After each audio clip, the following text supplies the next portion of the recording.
Daniel Gutman, an attorney litigating the case on behalf of the ACLU of Nebraska, said the lawsuit successfully held law enforcement accountable for responding to peaceful protests with dangerous weapons. City Attorney Johannes Christie said officials don't know what caused Poole's injury.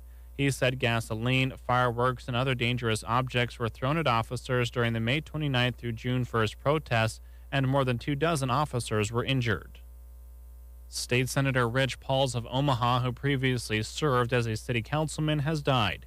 Pauls, 78 years old, returned to the Nebraska legislature in 2020 to represent District 31 after he was voted in while serving as Omaha's 5th District City Councilman. He had been previously elected to serve in the unicameral in 2004 and was re-elected in 2008. He was originally from Kansas, born in Jewell in 1943, obtaining his high school and college education there before going to receive his doctorate in education from the University of Nebraska in 1979. A 19-year-old reportedly connected to an incident in which one person died has been arrested on charges unrelated to the January homicide. Kearney police investigators said Wednesday that they continued to compile forensic, digital, and physical evidence and to conduct interviews in the homicide and attempted robbery which occurred January 16th. An arrest warrant was recently obtained for 19-year-old Zachary Walker, 19 years old, of Kearney, who was arrested without incident on Tuesday. Walker remains in custody at the Buffalo County Jail on 5 counts of possession of a firearm by a prohibited person, possession of a defaced firearm, and possession of a controlled substance, all of which are felonies. On Sunday, January 16, 2022, Kearney Police Department responded to the 800 block of West 23rd Street to investigate a report of gunshots in the area. One person was killed and 2 other subjects had been shot in an attempted robbery, according to officers. The victim was identified as Jared Shinpaw, 31 years old, of Lexington. One victim, identified as Joseph Garcia, 29 years old, of Lexington, was treated and released at Good Samaritan Hospital for a gunshot wound. It was later discovered that a resident, 18-year-old Joshua Morris of Kearney, was also shot during the attempted robbery. Police are still attempting to locate 24-year-old Romeo Chambers after a felony warrant was issued in March for multiple charges, including second-degree murder. From the Fox Sports Studios in Los Angeles, here's Monsi Bolaños. 2 teams have officially been eliminated from the NBA playoffs. First, the Milwaukee Bucks beat the Chicago Bulls 116-100, advancing to the Eastern Conference semifinals. Giannis Antetokounmpo had 33 points and 9 rebounds, and this is what he had to say after the game. We got to do it as a team. There's it's not the one-man show or two-man show, whatever the case might be. We got to do it as a team. The Bucks have won their last 3 games by an average of 23.3 points despite playing without All-Star Chris Middleton. The Bulls were also without their All-Star Zach LaVine because of health and safety protocols and without Alex Caruso, who was in concussion protocol. The Bucks managed to hold DeMar DeRozan to only 11 points. He had 41 points during Game 2, which the Bulls won. Then the Warriors eliminated the Denver Nuggets 102-98 in Game 5. Steph Curry returned to the Warriors starting lineup and scored 30 points. Nikola Jokic of the Nuggets was just shy of a triple-double with 30 points, 19 rebounds, and 8 assists. Here's your weatherology forecast. A high wind watch goes into effect later on Friday night. First for today, look for partly sunny skies. We'll have highs reaching the upper 70s. Then for tonight, mostly cloudy with a chance for showers and storms, a low of 54. Showers and storms then likely on Friday with upper 60s for highs. Very windy conditions on Saturday, still a chance for some storms, up to 54. For the Weatherology Weather Center, I'm staff meteorologist Michael Carroll. If you owe the IRS back taxes, then get ready to pay up. The IRS has giant private collection agencies actively tracking down folks who owe the IRS. So if you think dodging them was stressful in the past, it's going to get a whole lot tougher. Optima Tax Relief has this advice. Don't wait. Solve your tax problems now before it's too late. Optima Tax Relief works to stop the demand letters, stop the aggressive collection actions, and stop the IRS collectors from targeting you. Ask Optima about the Fresh Start Initiative, one of the biggest breaks the IRS has ever offered. If you qualify, you could save thousands, and nobody knows this program better than they do. Optima is A+ rated with the Better Business Bureau, and they get results, having resolved over $1 billion of tax debt for their clients. Get a fresh start. Call today for your free consultation. Call 800-343-6460. 800-343-6460. 800-343-6460. Optima Tax Relief. Some restrictions apply. For complete details, please visit OptimaTaxRelief.com. 44 degrees under a clear sky.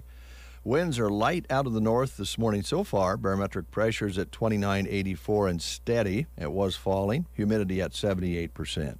High temperature yesterday was 75 with an overnight low of 37. Sunset today at 8:32. Sunrise tomorrow morning at 6:39. Nothing to talk about so far in the rain gauge. We got a shot at maybe adding something here before the end of the month. Good. All right. Yes, good.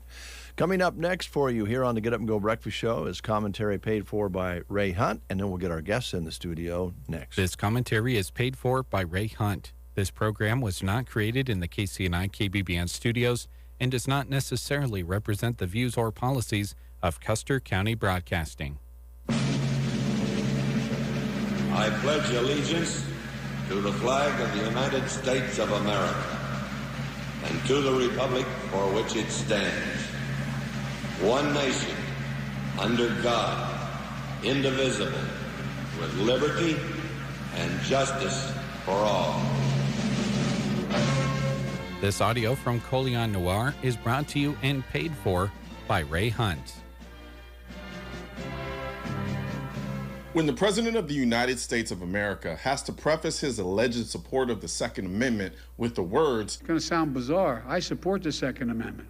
I know this might sound bizarre.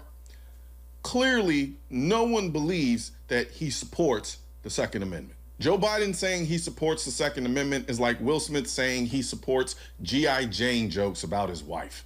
Biden, someone who supports the Second Amendment, doesn't spend his entire career bragging about passing a gun control law that once banned the most popular semi-automatic rifle in the country. I'm the guy that led the effort to get an assault weapons ban, as well as a limitation of the number of bullets that could be in a magazine. Someone who supports the Second Amendment doesn't try to repeal a law that was specifically passed to protect the gun industry from people filing frivolous lawsuits in an attempt to bankrupt the entire industry. We need to repeal the liability shield of gun manufacturers and finally hold them accountable. Someone who supports the Second Amendment doesn't admit to wanting to confiscate people's guns. To gun owners out there who say, well, a Biden administration means they're going to come for my guns. Bingo. You're right if you have an assault weapon. The fact of the matter is they should be illegal, period. Someone who supports the Second Amendment doesn't threaten to come after the largest Second Amendment organization and the entire gun industry. If I'm elected and I'm coming for you and gun manufacturers, I'm going to take you on and I'm going to beat you. I'm the only one who's done it. Long story short, Joe Biden supports the Second Amendment about as much as my mom would support my desire to become a male stripper. But from the very beginning, the Second Amendment didn't say you can own any gun you want, as big as you want. You couldn't buy a cannon when, in fact, the Second Amendment passed. Yes, you could own a cannon, and you still can now. I don't know why Joe Biden keeps repeating this stupid statement, especially considering how many times it has been fact-checked as false, and he still keeps saying it. When the Second Amendment was passed, there were no federal laws about the type of gun you could own, and no states limited the kind of gun you could own. Article 1, Section 8, Clause 11 of our Constitution gives Congress the power to grant letters of marque and reprisal, which were special waivers that allowed private individuals to act as pirates on behalf of the U.S. against countries engaged in war with it. Individuals who were given these waivers and owned warships obviously also obtained cannons for use in battle. The Second Amendment wasn't written to tell us what we can and can't own. It was written to tell you, i.e. the government, what you can't infringe on, i.e. the right to keep and bear arms. It literally says the right of the people to keep and bear arms shall not be infringed in the damn amendment. This isn't about us. This is about you, and the Second Amendment didn't say you can ban us from owning certain guns because you think we shouldn't have them. When the Second Amendment was passed, the citizens had access to the most modern rifles available at the time. And right now, AR-15s are the most modern semi-automatic rifles in our time. The Founding Fathers wrote the damn amendment because they wanted us to be able to defend ourselves against a tyrannical government. Why the hell would they write the Second Amendment and then limit the people to old, outdated arms? I'll tell you why. Because they didn't. Joe Biden thinks the Second Amendment is only about hunting. And when you think the Second Amendment is only about hunting, you say stupid shit like this. Southern Delaware, do a lot of hunting and fishing down there. And I was walking up one of the creek beds. And the guy standing there said, "You want to take my gun?" I said, "I don't take your gun." So you're telling me I can't have more than X number of bullets in my gun? And I said, what do you think, the deer you're hunting or wear Kevlar vests? What the hell you need 20 bullets for?